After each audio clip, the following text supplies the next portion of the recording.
এরপরে দ্বিযোগ বা দ্বিগুণ পদ্ধতি বলা হয়, যে ডাবল অ্যাড মেথড। দেখো, বাইনারি সংখ্যাকে তার সমান দশমিক সংখ্যা রূপে প্রকাশের একটি কার্যকরী পদ্ধতি হলো দ্বিযোগ পদ্ধতি। তোমাদেরকে যদি বলে দেয় কোন একটা পদ্ধতির নাম, তখন তোমাকে সেইভাবেই করতে হবে, আর কিছু না বললে তুমি যেটা জানো সেভাবে করো। তাহলে কোনো বড় সংখ্যা দিয়ে বাইনারি সংখ্যাকে গুণ করতে হয় না, তাই তো? কিন্তু এইরকম কাজ কাজ বারবার করতে হয়। কম্পিউটার প্রোগ্রামিংয়ের ক্ষেত্রে এই পদ্ধতি ব্যবহার দেখা যায়। তাহলে বাইনারি সংখ্যা 1011, দেখো এটা হলো ডান দিকে, এটা বাঁ দিকে, সর্বশেষ সংখ্যা হলো 1। দেখো প্রথম ধাপে কি করবে, বাইনারি সংখ্যার বাঁ দিকের সংখ্যাটিকে 2 দ্বারা গুণ করে পরের সংখ্যার সঙ্গে যোগ করো। তাহলে বাইনারি সংখ্যাটিকে প্রথমে দেখো বাঁ দিকের সংখ্যাটিকে 2 দিয়ে গুণ করলাম, তাহলে বাঁ দিকের সংখ্যা মানে এটা, একে 2 দিয়ে গুণ করা হলো, 2 দিয়ে গুণ করলাম, গুণ করে ডান দিকের সংখ্যাটি যোগ করো, দেখো ডান দিকের সংখ্যাটি যোগ করা হলো। এরপরে এই যোগফলকে 2 দিয়ে গুণ করো, আবার 2 দিয়ে গুণ করো, গুণ করে পরের সংখ্যা যোগ করো, দেখো পরের সংখ্যা আছে 1 প্লাস 1। এরপরে যোগ করো, এই পদ্ধতি চলতে থাকবে, ঠিক আছে? তাহলে আমাদের এখানে দেখো প্রথমে 1 ছিল, 1কে 2 দিয়ে গুণ করে 0 যোগ করলাম, তাকে 2 দিয়ে, সেই যোগফলকে 2 দিয়ে গুণ করে পরের 1 যোগ করলাম। এবারে আবার একে 2 দিয়ে গুণ করে 2 দিয়ে গুণ করব, ঠিক আছে?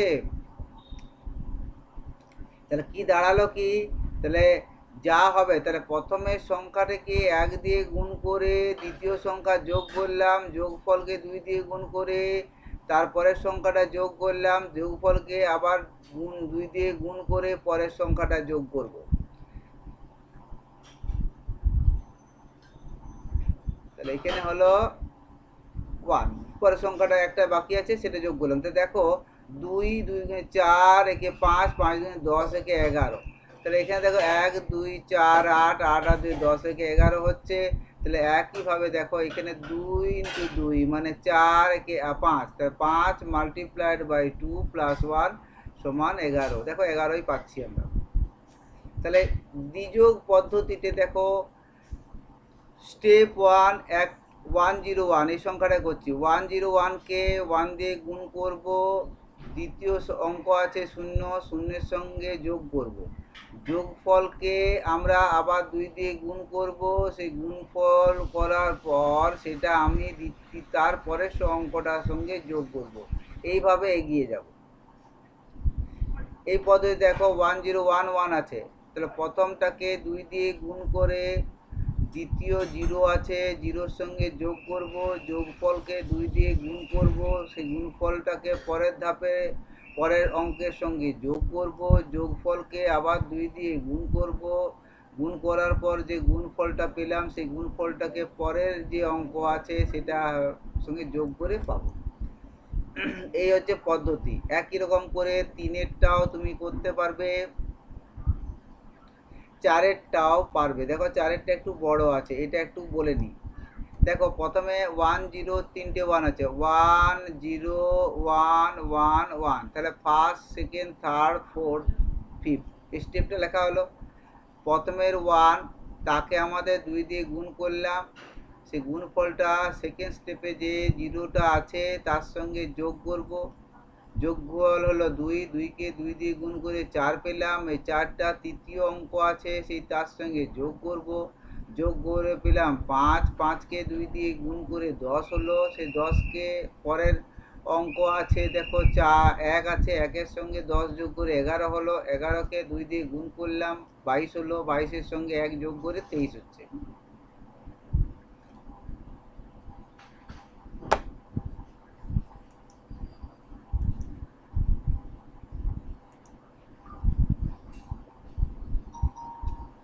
তাহলে দ্বিযোগ পদ্ধতিতে সংখ্যাটির দশমিক মান নির্ণয়। প্রথম ধাপে যোগ হবে না, তাহলে 1 × 2 করলাম, জিরোর সঙ্গে যোগ করছি, যোগফলকে 2 দিয়ে গুণ করলাম, এই 4-এর সঙ্গে পরের অঙ্কটা যোগ করব, যোগফলকে 2 দিয়ে গুণ করব, গুণ করে 8 পাচ্ছি, 8কে তারপরের অঙ্কের সঙ্গে যোগ করব, যোগফলকে এই যোগফল হলো 9, 9কে 2 দিয়ে গুণ করব, 18 পেলাম, 18-র সঙ্গে পরের অঙ্কটা যোগ করব, যোগফলকে 2 দিয়ে গুণ করব, গুণফল পেলাম 36।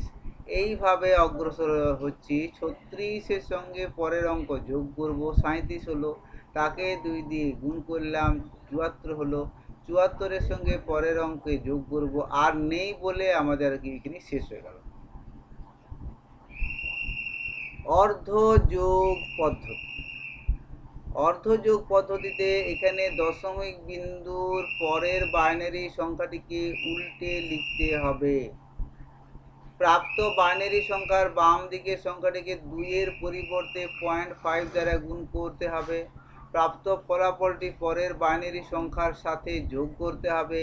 এই পদ্ধতি ক্রমাগত চলতে থাকবে শেষ সংখ্যা পর্যন্ত। ঠিক আছে, তাহলে আমাদের সর্বশেষ যোগফলটিকেও 0.5 দ্বারা গুণ করতে হবে। প্রাপ্ত যোগফলটি হলো বাইনারি ভগ্নাংশের সমমানের দশমিক মান, সমমানের দশমিক মান।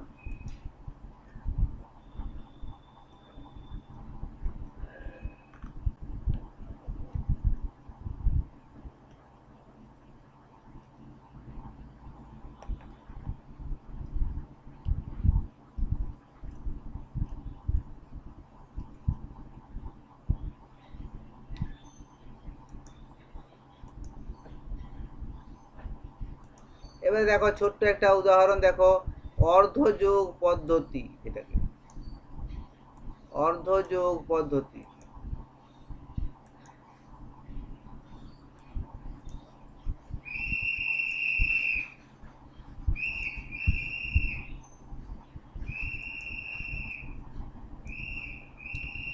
এখানে দেখো 0.01 আছে, আমরা কি বলেছি আগেরটাতে 2 দিয়ে গুণ করছিলাম, এখানে 0.5 দিয়ে প্রথমেরটাকে গুণ করলাম, সেই গুণফলটাকে আমরা পরের অঙ্কের সঙ্গে যোগ করে যোগফলটাকে 0.5 দিয়ে আবার গুণ করব, তাহলে আমরা পাচ্ছি 0.25। এখানে দেখো এটা ভালো বুঝতে পারবে, দেখো 1011 আছে, তাহলে প্রথমে লিখছি 1101, ঠিক আছে, তাহলে এই দিক থেকে লিখতে হচ্ছে, তাহলে আমাদের প্রথমে আমরা করছি কি 1 × পয়েন্ট। আচ্ছা, তার আগে আমরা একটু দেখে নিই এই অঙ্কটাকে আমরা কত ভ্যালু হতে পারে। আমরা আগে যে পদ্ধতি শিখেছিলাম 0.1011, এটাকে লেখা যায় কি 0.1 মানে কি 1 × 2⁻1 প্লাস 0 × 2⁻2 প্লাস 1 × 2⁻3 প্লাস 1 × 2⁻4। ভালো করে দেখো, এই যে লাস্টের অঙ্কটা আছে তাকে 4 বার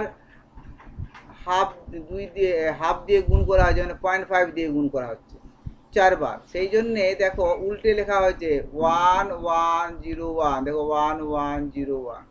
একই রকম করে এখানে 0.5 দিয়ে গুণ করে তারপর যোগ করা হলো, আবার 0.5 দিয়ে গুণ করে আবার যোগ করা হলো, যোগফলকে 0.5 দিয়ে গুণ করে আবার যোগ করা হলো, আবার 0.5 দিয়ে যে যোগফলের সঙ্গে 0.5 দিয়ে গুণ করা হলো, এইভাবে সংখ্যাটা পাওয়া যাবে।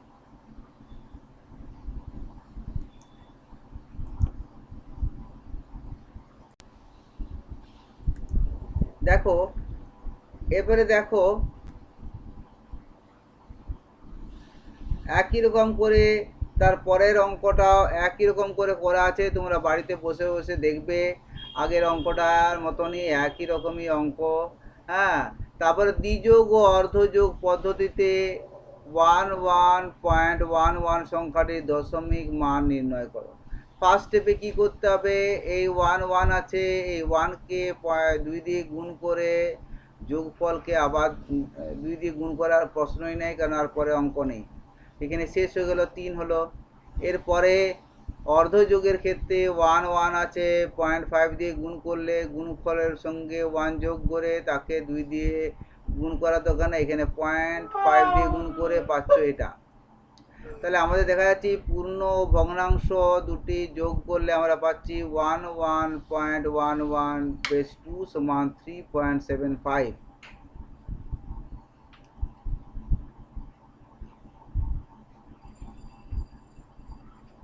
অক্টেল নাম্বার সিস্টেম, আমরা এতক্ষণ ধরে বাইনারি এবং ডেসিমাল সম্বন্ধে আলোচনা করেছি।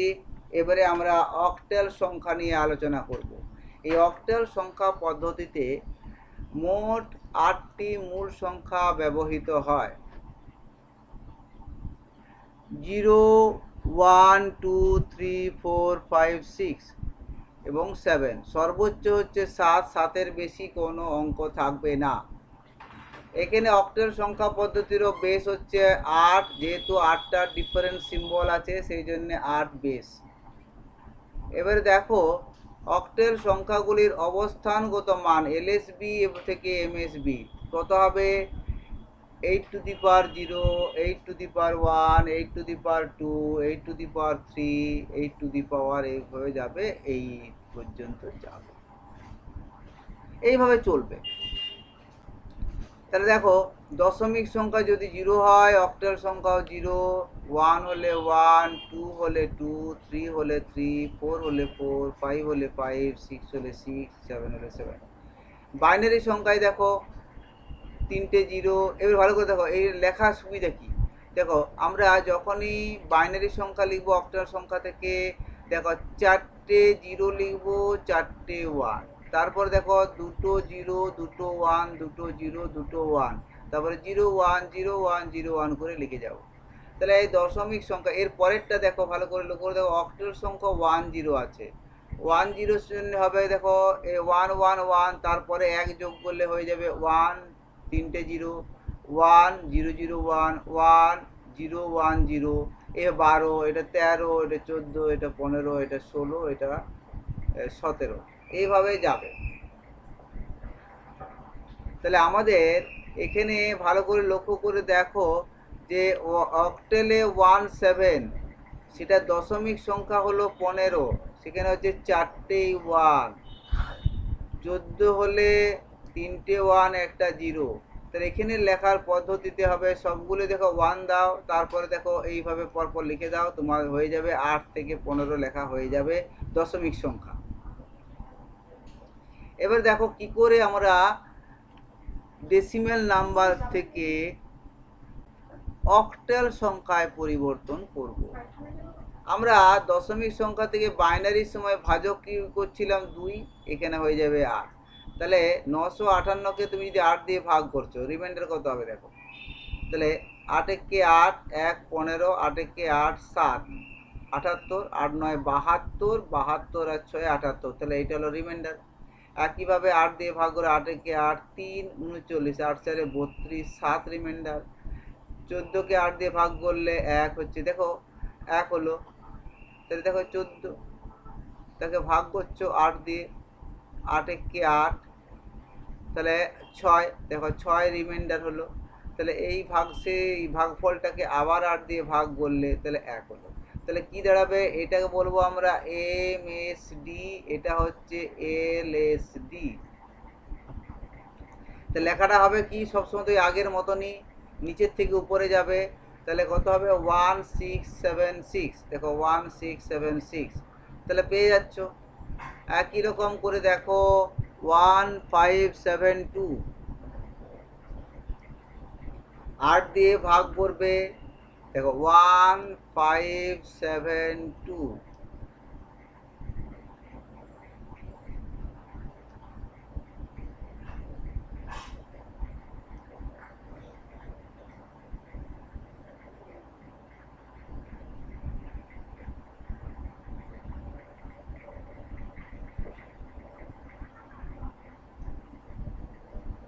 তাহলে এই 4 হলো রিমাইন্ডার, তা 4টা এখানে এলো। 196 এটা আসবে এখানে। একই রকম করে 196কে তুমি আবার ভাগ করছো, 196কে তুমি ভাগ করছো 8 দিয়ে, 8 দুগুণে 16, 3 36, 8 চারে 32, তাহলে 4। এখানেও দেখো আমার 24 এলো, আর এটা হচ্ছে 4 রিমাইন্ডারটা, এটা রিমাইন্ডার, এই রিমাইন্ডারটা এখানে চলে আসবে। একই রকম 24কে ভাগ করলে 8 3 24 শূন্য, 3কে 8 দিয়ে ভাগ করলে 0 3 হয়ে গেল, তো 3 0 4 4, এটাই হলো অক্টাল নাম্বার। একই রকম করে দেখো 62কে তুমি 8 দিয়ে ভাগ করছো, 8 7 56, 6 62, 7কে 8 দিয়ে ভাগ করছো 0 7, লেখা হবে 7 6। এবারে দেখো দশমিক সংখ্যার ক্ষেত্রে,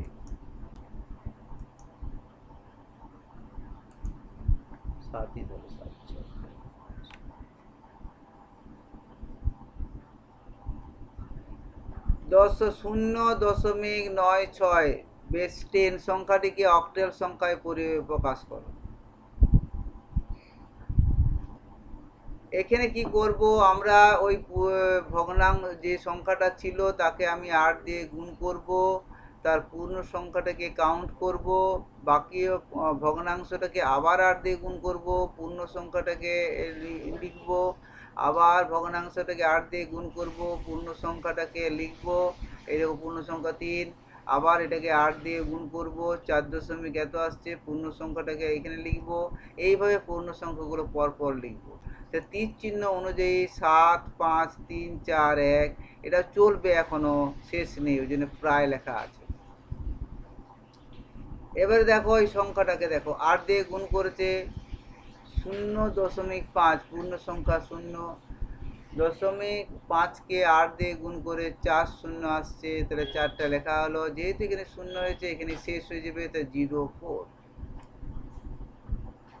এখানে দেখো দুটো পার্ট আছে, ফার্স্ট পার্টটাকে আমরা দেখো 8 দিয়ে ভাগ করব, 8 একে 8, 4 47, তাই তো, 8 5 40, 7 হচ্ছে রিমাইন্ডার, 15কে 8 দিয়ে ভাগ করো 1, 7 রিমাইন্ডার, আবার 1কে ভাগ করছো 1, তো 177 হলো। এটাকে আমরা কি করব, 8 দিয়ে গুণ করব, পূর্ণ সংখ্যাগুলো কাউন্ট করে এভাবে লিখব, তাহলে আমার হলো 127.0625 বেস 10 সমান, প্রথমে পেয়েছি কত 177, আর দ্বিতীয়টা পেলাম 0.04, তাহলে এইটি হলো টোটাল আনসার।